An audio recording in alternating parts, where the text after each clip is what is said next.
We live on Rozier FC, back in a cut.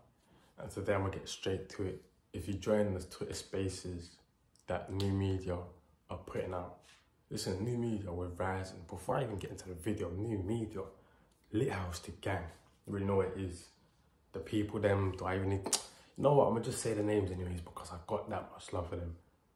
King, Rev, Self, Moneybags, Barchin, Queen Realty, Mozart, St. Me, St. James, all of them, you already know who you are, the gang, the people, them. Biggs, baby KJ, my dog, you know what I'm saying? Those are my people, Sean Bless.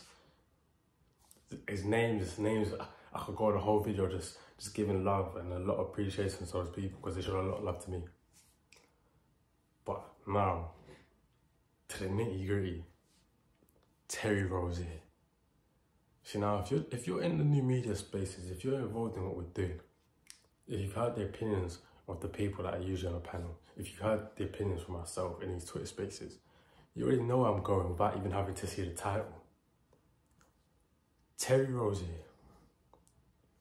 As long as Terry Rozier is on the Charlotte Hornets, there will always be a ceiling to how far they can go, to how good they can be. Why do you say that? He's averaging 18, 4 and 4, or 43% shooting from the field. He's balling. He's balling. On paper, yeah, you'd see those stats and think, that's a nice house player. Why would you want to get rid of him? Why would you want to get rid of him? Let me tell you why you would want to get rid of him. He's a midget. He is 6 foot, about 6'1". I don't even know if he's 6'1". That way, 6 foot. He's unplayable on defense. He's a streaky shooter. He takes horrible shots. He's a black hole in offense. When he gets the ball, nobody is seeing that shit. No one. He will try and beat the defender, pump fake, realize ain't shit going for him, pass it out to Mason Plumlee, wait for Mason Plumlee to give him the hand out, and guess what? Between the legs, he'll bring it back out, try to stand up with the defender again. And sometimes it works. Sometimes it works. A lot of the time, he ends up forcing a horrible shot, running the clock down, and just passing it off to a Miles Bridges or just somebody that's open, not even open, but that's just there that he can pass the ball to so they can take a last-minute shot to beat the buzzer. It's horrible basketball. He's a horrible player to watch. I genuinely watch him on the court and my body itches. My body itches, you understand? I don't like seeing him play basketball on this Charlotte Hornets team. I know he's Melo's guy, I know he's Miles Bridges' guy, but you cannot win with him. Point blank simple, you cannot win with him. There is no way you can win with him.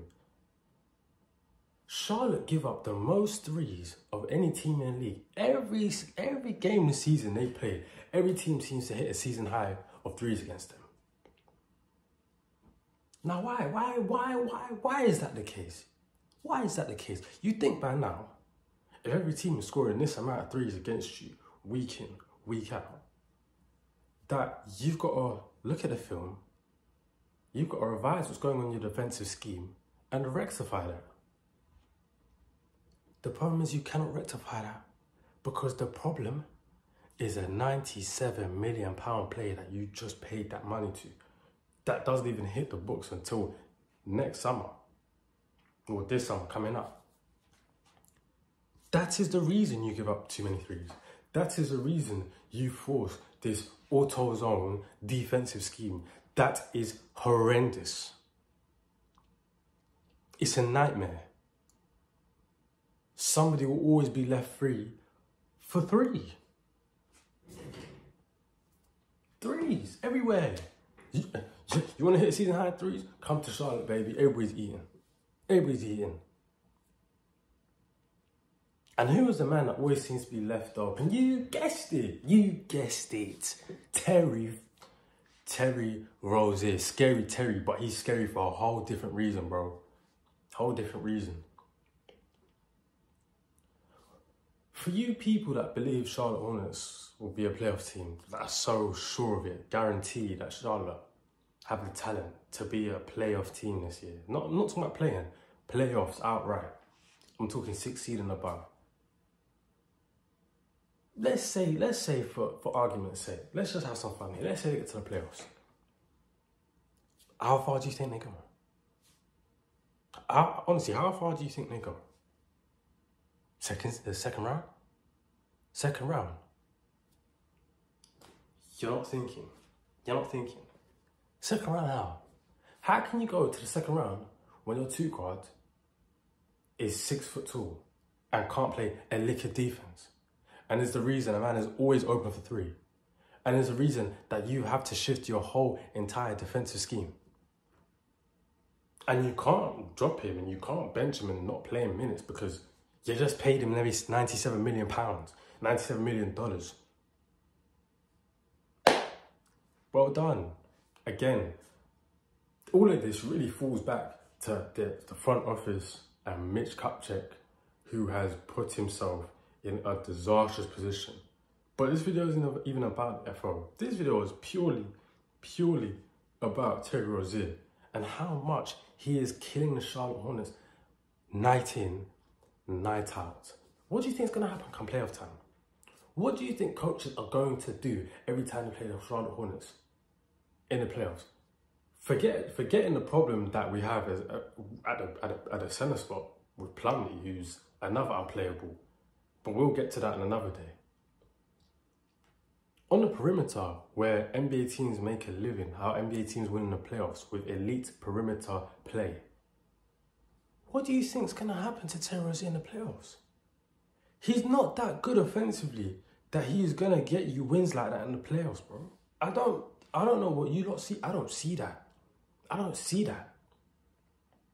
And defensively, coaches are going to abuse him. They're going to switch on the perimeter until they get Terry Rozier on every single mismatch. Every single time. And Charlotte won't be able to cope. But the bottom line is, in the NBA, unless you are a supremely talented little guard, you cannot win with that. You can't expect to go far with that. It just doesn't work. Not in an NBA today where the guards are now getting bigger and stronger and faster every year. LaMelo is a guard who is 6'7". I mean, if you just use your brain,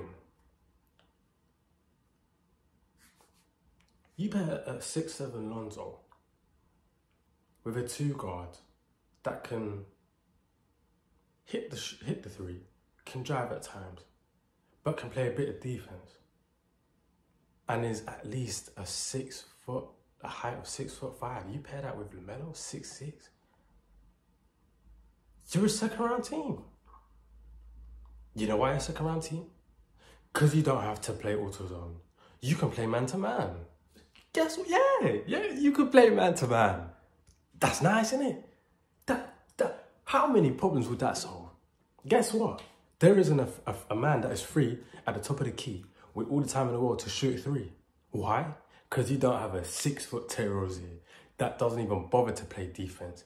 And really, not only does he not bother, he's just not capable. Do I need to cook him anymore? Do I need to cook Terry Rozier anymore for you guys to understand that? Why all you people in Charlotte media gas this guy up? Just gas this guy up. Fill yourselves up with ideas of who he really is as a player when all he is in reality is a 6-foot guard who can get buckets at times, but is largely streaky, takes bad shots, and gives up as many, if not more, points on the defensive end than what he's giving you offensively every night. How can you hope to win with that? And that is why my video is titled that as long as the Charlotte Hornets employ Terry Rozier, there is only so far you can go. There will always be a ceiling on how far you can go because come playoff time, it just will not work. Hope you guys enjoyed the video. Hope you guys enjoyed this little cook sesh. You know what I'm saying? Rozier FC, over and out.